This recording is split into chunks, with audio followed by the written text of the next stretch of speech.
Last video में हम बात किए थे दो फिनोमेना के बारे में, that is incomplete dominance and multiple allelism. उसके साथ हम बात किए थे मेंडल के सक्सेस के रीजंस की। ठीक है, चलिए हम देखते हैं incomplete dominance. This incomplete dominance, example of this is it is seen in a plant known as snapdragon, है ना। It is seen in a plant known as Snapdragon,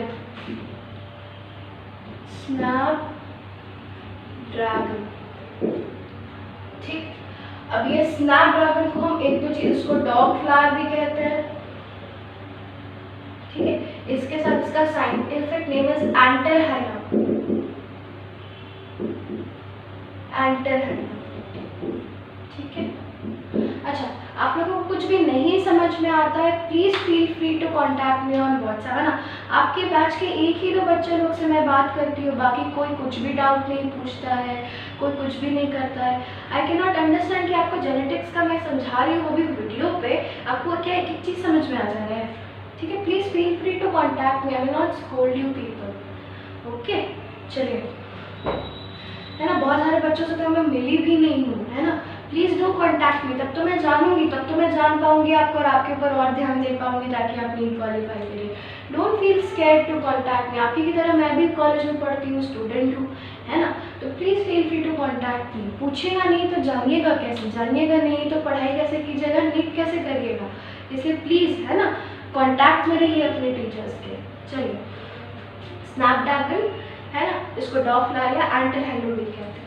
इसमें दो तरह का फ्लावर होता है। ठीक है, एक होता है आपका रेड फ्लावर, है ना, दूसरा होता है आपका वाइट फ्लावर। ठीक, तो ये इसका पेरेंट पी जनरेशन हो गया और इसका फिनोटाइप्स हो गया, है ना। इसका जीनोटाइप हम ले लेते हैं। तो अब यहाँ देखिए, जीनोटाइप जब भी हम मोनोहाइब्रिड क्रॉस करते हैं, जीनोटाइप हमेशा प्योर लाइन से स्टार्ट करेंगे। तो रेड कैरेक्टर वाइट पे डोमिनेंट होता है, इसके लिए इनकम्प्लीटली डोमिनेंट होता है। तो डोमिनेंट को let us represent by capital R, है ना।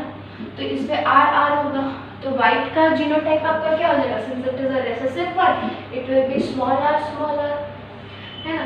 अब जब ये गैमेट्स बनाएंगे तो गैमेट्स कैसा बनेगा, गैमेट्स आपका एक ही तरह का बनेगा, capital R and small R. ठीक, अब जब आपका F1 प्रोजेनी बनेगा, इसका जीनोटाइप कैसा होगा, F1 प्रोजेनी का जीनोटाइप, F1 प्रोजेनी का जीनोटाइप आपका कैपिटल आर स्मॉल आर होगा, है ना। फिनोटाइप कैसा होगा आप बताइए। अगर ये नॉर्मल टाइप का क्रॉस रहता है ना, तो आप बोलते हैं ma'am red is dominant over white, एक डोमिनेंट एलील प्रेजेंट है, तो आपका फिनोटाइप कैसा होना चाहिए, रेड होना चाहिए। But this is not the case. यहाँ पे जो फिनोटाइप आपको मिलता है that is intermediate between the two, that is of pink colour, that is of pink colour, है ना। ठीक है, तो इसमें हुआ क्या, ये जो रेड कलर था that is not completely dominant over white, है, थोड़ा अपने आप को एक्सप्रेस किया। आपको पता है red plus white equals to pink, थोड़ा सा अपने आप को एक्सप्रेस किया पर पूरी तरह से अपने आप को एक्सप्रेस नहीं कर पाया। इसलिए ऐसे टाइप के क्रॉस को जहाँ पे एक कैरेक्टर दूसरे के ऊपर, एक ट्रेट दूसरे के ऊपर इनकम्प्लीटली डोमिनेंट होता है, ऐसे ट्रेट्स को हम ऐसे फिनोमेना को हम कहते हैं इनकम्प्लीट डोमिनेंस, है ना। अब सेम तरह से हम क्या करेंगे, हम कभी भी मोनोहाइब्रिड क्रॉस करते हैं, हम F1 पे नहीं छोड़ते, हम उसको F2 तक पहुंचाते हैं ना। तो now we will do self crossing F1 generation, self crossing F1। ठीक है, मिटाकर लिख रहे हैं।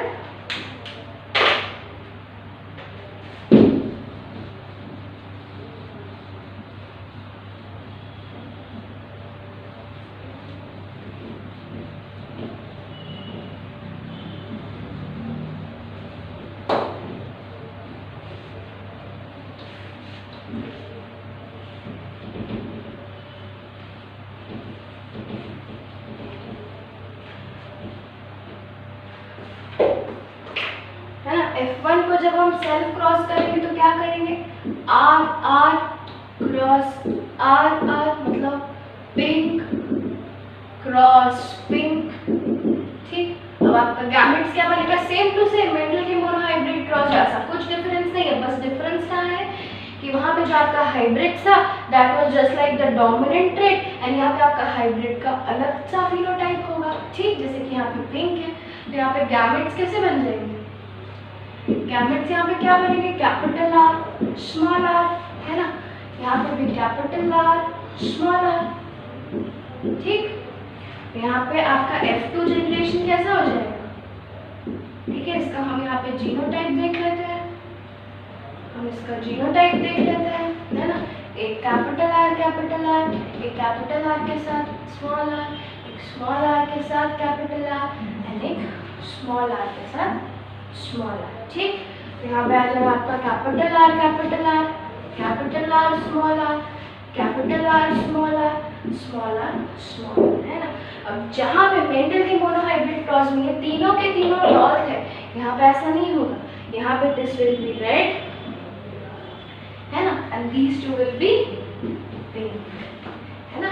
यहाँ पे जो आपका हेटेरोजाइगोट्स होंगे दे विल बी पिंक, ठीक, और ये आर आर विल बी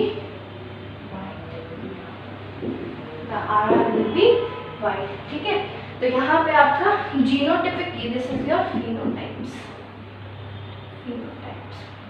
है ना। तो जीनोटिपिक रेशियो आपका क्या हो जाएगा, जीनोटिपिक रेशियो, है ना, जीनोटिपिक रेशियो आपका हो जाएगा R R is two capital R is two capital R small r is to small r is to small r. This will be 1 is to 2 is to 1. This is same as Mendel's hybrid monohybrid cross. Difference कहाँ आता है, phenotypic ratio, है ना. What will be the phenotypic ratio?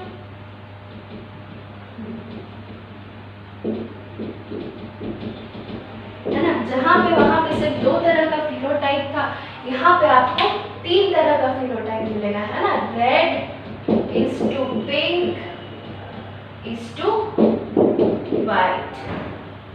ठीक, तो red वाला आपका 1 है, पिंक वाला आपका 2 है, व्हाइट वाला आपका 1 है ना. तो जिस टाइप के मोनोहाइब्रिड क्रॉस में आपका जीनोटिपिक और फिनोटिपिक रेशियो सेम हो गया, है ना, 1:2:1, उस टाइप का रेशियो देख के आप समझ जाना कि ये क्वेश्चन तो क्या है, this type of question is from incomplete dominance, है ना. ऐसे क्वेश्चन में आपका इनकम्प्लीट डोमिनेंस काम कर रहा है. अगर फिनोटिपिक रेशियो 3:1 हुआ मतलब कि नॉर्मल मोनोहाइब्रिड क्रॉस है. अगर फिनोटिपिक रेशियो भी 1:2:1 हुआ मतलब ये इनकम्प्लीट डोमिनेंस वाला मोनोहाइब्रिड क्रॉस है. ठीक है,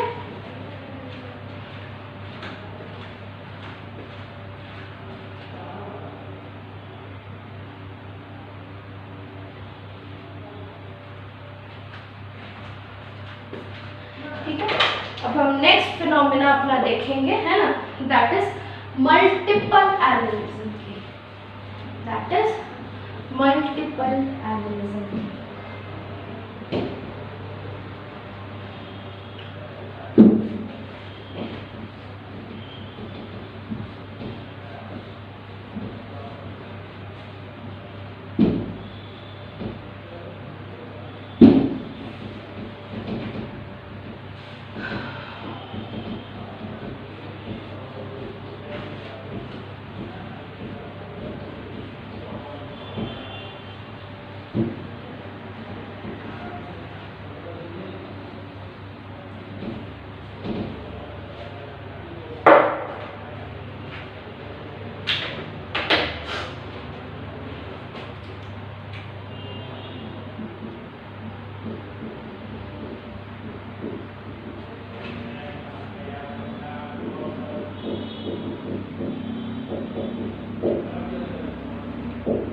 मल्टीपल एलिलिज्म, है ना. मल्टीपल एलिलिज्म मतलब कि जब आपका, है ना, किसी भी पॉपुलेशन में एक कैरेक्टर के लिए 2 से ज़्यादा टाइप का एलील्स प्रेजेंट हो, we say that the phenomena is of multiple allelism. ठीक है, तो तो इसमें हम देखते हैं आपके ABO ब्लड ग्रुपिंग के बारे में, है ना। हम इसमें देखते हैं आपके ABO ब्लड ग्रुपिंग के बारे में। ठीक, हम मान लेते हैं, हम आपको बताए थे क्लास 11th में कि AB कुछ नहीं है, ये क्या है आपका, these are sugars on the surface of your RBC, है ना। अगर आपके RBC के सरफेस पे A टाइप का शुगर प्रेजेंट रहेगा तो हम बोलेंगे कि उस आदमी का ब्लड ग्रुप A है ना। अगर किसी आदमी के RBC में, है ना, B टाइप का शुगर प्रेजेंट रहेगा तो हम बोलेंगे कि उस आदमी का ब्लड ग्रुप B है। अगर A और B टाइप का दोनों टाइप का शुगर प्रेजेंट रहेगा तो हम बोलेंगे उस आदमी का ब्लड ग्रुप AB दोनों है ना। हम उस बोलेंगे उस आदमी का ब्लड ग्रुप AB है ना। और अगर उस आदमी के RBC के सरफेस में कोई भी शुगर नहीं होगा तो हम क्या बोलेंगे, the blood group of that person is O means nil. ठीक है, तो अब 3 तरह का जीन काम करता है आपका मल्टीपल एलिलिज्म के लिए। एक जीन, हम लोग ब्लड ग्रुप को जो जीन डिटरमाइन करता है, we represent that gene as capital I। ठीक है, हाँ, मतलब we represent that gene as I। अगर डोमिनेंट होगा तो कैपिटल, अगर रिसेसिव होगा तो स्मॉल। तो I के ऊपर अगर A लगा दिए मतलब कि दिस gene है ना which is controlling the blood group is coding for sugar A on the surface of RBC। अगर ये IB होगा तो ये आपका B टाइप का शुगर बनाएगा, है ना। और अगर ये IC होगा तो ये अगर ये स्मॉल I नॉट होगा, है ना, स्मॉल I नॉट होगा तो ये कोई भी सरफेस नहीं, ये कोई भी शुगर नहीं बनाएगा RBC के सरफेस में, है ना, and it will code for O। ठीक, अब आप समझिए कि अगर मान लेते हैं कि A के साथ अगर O प्रेजेंट है तो अब पैर में रहेगा किसी भी पर्सन में जी, अगर पैर में रहेगा तो हम 2 केस मान लेते हैं। मान लेते हैं हम सारे के सारे लाइन से केस देखते हैं। Okay, let us C.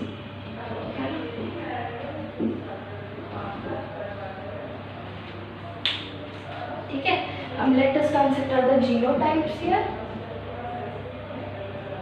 and let us consider the phenotypes here। ठीक है, हम मान लेते हैं अब जीनोटाइप का मतलब क्या, किसी भी पर्सन में 2 एलील प्रेजेंट होगा।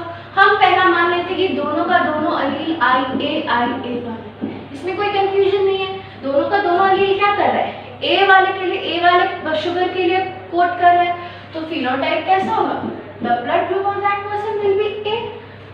ठीक, नेक्स्ट एक होता है आपका I। अब हम मान लेते हैं दोनों का दोनों आपका IB है, इसमें भी कोई प्रॉब्लम नहीं, फिनोटाइप आपका हो जाएगा B। ठीक है, फिर हम मान लेते हैं दोनों का दोनों I नॉट है, इसको सिर्फ स्मॉल I या I नॉट से भी रिप्रेजेंट करते हैं, तो ये आपका हो जाएगा O। ठीक, अब हम मान लेते हैं कि जीनोटाइप आपका एक IA है और एक IB है। ठीक, अब क्या हुआ, this is also one of the things which contradicts Mendel's first law, that is law of dominance. अब दोनों का दोनों प्रेजेंट है तो मेंडल के हिसाब से क्या होना चाहिए, या तो A B के ऊपर डोमिनेंट होना चाहिए या B A के ऊपर डोमिनेंट होना चाहिए, है ना। एक को डोमिनेंट होना पड़ेगा, एक को रिसेसिव होना पड़ेगा, मतलब एक ही अपने आप को एक्सप्रेस कर पाएगा, दूसरा अपने आप को एक्सप्रेस नहीं कर पाएगा, और ऐसा नहीं होता है ना। Both of the alleles, both of the genes, they express themselves, and ऐसे पर्सन का ब्लड ग्रुप आपका हो जाता है AB, है ना। दोनों का दोनों अलील ने अपने आप को एक्सप्रेस किया, है ना, तो पर्सन का फिनोटाइप या ब्लड ग्रुप कैसा हो गया, AB। इसमें क्या हुआ, कोई एक दूसरे के ऊपर डोमिनेंट नहीं है, पर दोनों के दोनों ने ही अपने आप को इक्वली एक्सप्रेस किया।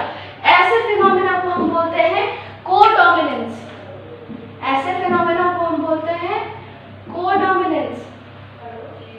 And this is an example of जो कि आपका मेंडल का लॉ ऑफ डोमिनेंस को अगेन कॉन्ट्राडिक्ट करता है। मेंडल क्या बोले थे, मेंडल बोले थे कि एक अगर 2 पेयर में अगर आपका एलील्स या फैक्टर्स प्रेजेंट है तो एक दूसरे को डोमिनेट करेगा ही, पर यहाँ पे दोनों के दोनों डोमिनेंट है, and this type of phenomena is known as codominance. तो याद रखिएगा एबीओ ब्लड ग्रुपिंग जो होता है that is an example of both multiple allelism का भी। क्यों? इसमें 3 तरह के एलील्स मिले, 2 से ज्यादा मिले। जनरली क्या होता है 2 ही एलील मिलते हैं, मेटल ने भी ऐसे ही कहा था। लेकिन एक पॉपुलेशन में अगर हम देखेंगे तो हमको कितने टाइप के एबीओ ब्लड ग्रुपिंग के एलील मिलते हैं? 3 तरह के मिलते हैं। इसलिए ABO blood grouping is an example of multiple allelism. उसके साथ हमको इसमें कोडोमिनेंस भी दिखता है, तो ABO blood grouping is also an example of codominance. ठीक, अब हम दूसरा देखते हैं। हम मान लेते हैं कि आपका आई ए के साथ आपका आई नॉट प्रेजेंट है ना। अब क्या है कि इसको स्मॉल से ही डिपिक्ट किया तो आप ही समझ जाइए कि अगर एक जीन है या एक अलील है जो आपका शुगर ए के लिए कोड कर रहा है, दूसरा वाला कुछ नहीं प्रोड्यूस कर रहा है, लेकिन एक जीन तो आपके ए वाले शुगर के लिए कोड कर रहा है ना, तो आपके आरबीसी के सरफेस में ए तो मिलेगा ही, तो आपका फिनोटाइप कैसा हो जाएगा? ए। यहाँ पे ओ अपने आप को एक्सप्रेस नहीं कर पाया।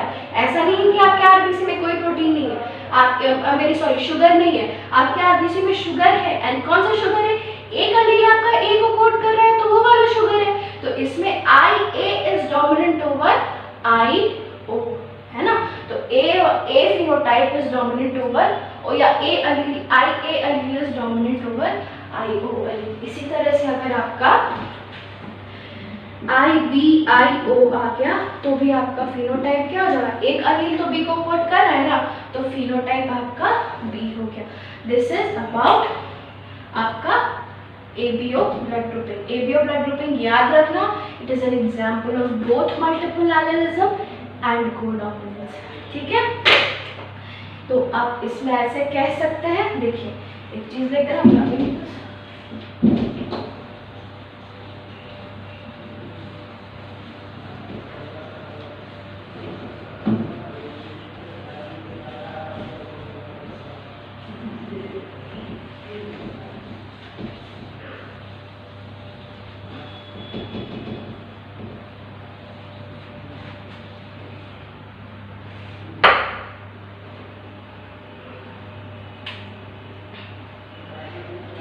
आप कह सकते हैं कि आई ए एंड आई बी है ना, these are codominant, these are codominant. ठीक है, these are codominant. I A is dominant over IO है ना, and IO is recessive to IA है ना। इधर से इधर जाएंगे, IA is dominant over IO and IO is recessive to IA। इसी तरीके से IB it is dominant over IO है ना, and it is recessive to IB। ये याद रखना है ना, कोई प्रॉब्लम नहीं होना चाहिए इसमें। Please if you have any problem feel free to WhatsApp me, है ना।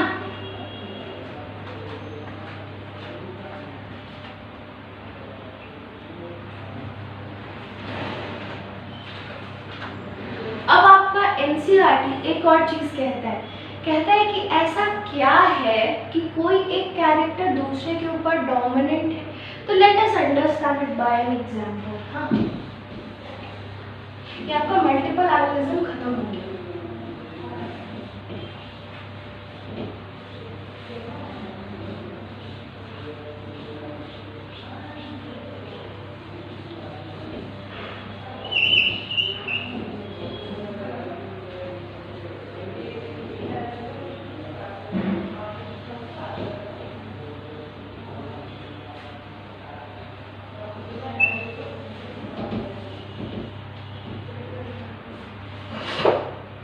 ठीक है, आप सोचिए है ना कि मान लेते हैं एक जीन है ना, फ्लावर कलर की हम बात करते हैं, पी प्लांट में फ्लावर कलर की बात करते हैं।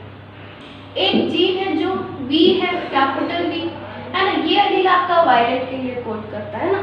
स्टार्टिंग में मान लेते हैं किसी भी ऑर्गेनिज्म में सिर्फ डोमिनेंट कैरेक्टर्स आते हैं, ठीक है। ये कैपिटल वी वायलेट के लिए कोड करता है। हम मान लेते हैं कि इस अलील में या इस जीन में एक म्यूटेशन आ जाता है ना। What is mutation? Mutation is your any change in DNA, है ना, जो कि उसका जीन सीक्वेंस को ऑल्टर कर देता है, उसको हम म्यूटेशन कहते हैं। तो हम मान लेते हैं ये जो जीन वी वायलेट के लिए कोड कर रहा है वो म्यूटेट हो गया, है ना। म्यूटेट ऐसे हुआ कि अब ये नॉन फंक्शनल हो गया। क्या हो गया? ये नॉन फंक्शनल हो गया, ठीक। The gene becomes non functional, ठीक है। अब आप सोचिए, जो ये वाला जीन अभी वायलेट को कोड कर रहा था, इसी जीन से म्यूटेट होकर के एक और स्लाइटली डिफरेंट अलील बन गया। अलील को हम क्या बोले थे? These are slightly different forms of a gene. तो ये जो अलील बना, इसको अब हम क्या स्मॉल b से रिप्रेजेंट कर देते हैं, ठीक। अब इस जीन में इस म्यूटेशन के कारण ऐसा क्या हुआ कि ये जीन नॉन फंक्शनल हो गया। नॉन फंक्शनल हो गया तो क्या हुआ? ये वायलेट पिगमेंट नहीं बना पाएगा। जिस वजह से वायलेट फ्लावर हो रहा था, क्यों होगा? ऑब्वियसली कलर्स क्यों रिप्रेजेंट होता है कहीं पे भी?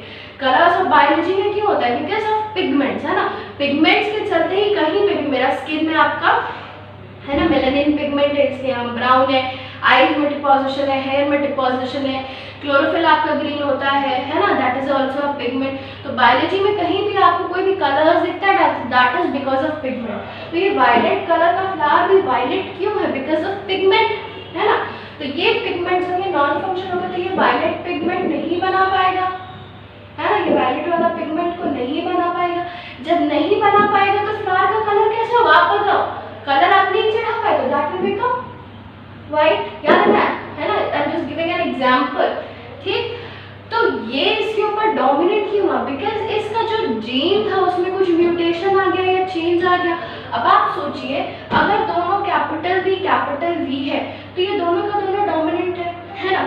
अगर एक कैपिटल वी और स्मॉल वी है तो आप सोचिए, एक भले काम नहीं कर रहा है, दूसरा तो टोटली फंक्शनल है, और ये जितना अमाउंट ऑफ पिगमेंट प्रोड्यूस करता है that is enough to make a flower violet. That is why ये कंप्लीटली डोमिनेंट है। अगर ये थोड़ा कम हो जाता तो क्या होता? इनकम्प्लीट डोमिनेंस हो जाता, जैसे कि हम स्नैपड्रैगन में देखें, है ना। और अगर दोनों का दोनों नॉन फंक्शनल वाला रियली प्रेजेंट हो जाता तो आपका फ्लावर वाइट ही होना है ना। तो एनसीईआरटी आपको कहता है कि अलील्स कुछ नहीं होता है, बस slightly different form of gene होता है ना। बस एक जीन आपका नॉन फंक्शन हो गया या किसी रीजन से काम नहीं कर पाया तो दूसरा वाला उसके ऊपर डोमिनेंट हो जाता है। ऐसा नहीं होता कि जीन इनहेरेंट प्रॉपर्टी ही लेकर चलता है डोमिनेंट होने का।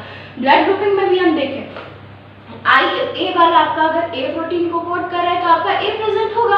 अगर वो किसी प्रोटीन को कोड करना बंद कर दिया, म्यूटेट होकर आईओ बना दिया, तो आपका ब्लड ग्रुप सिर्फ क्या हो गया? ए हो गया। तो ओ वाला में कोई फिनोटाइप नहीं है, वो बस किसी भी प्रोटीन को कोड नहीं कर रहा है ना। तो वो दूसरा वाला कोड करे तो दूसरा वाला उसके ऊपर ऑटोमेटिकली डोमिनेंट हो जा रहा है।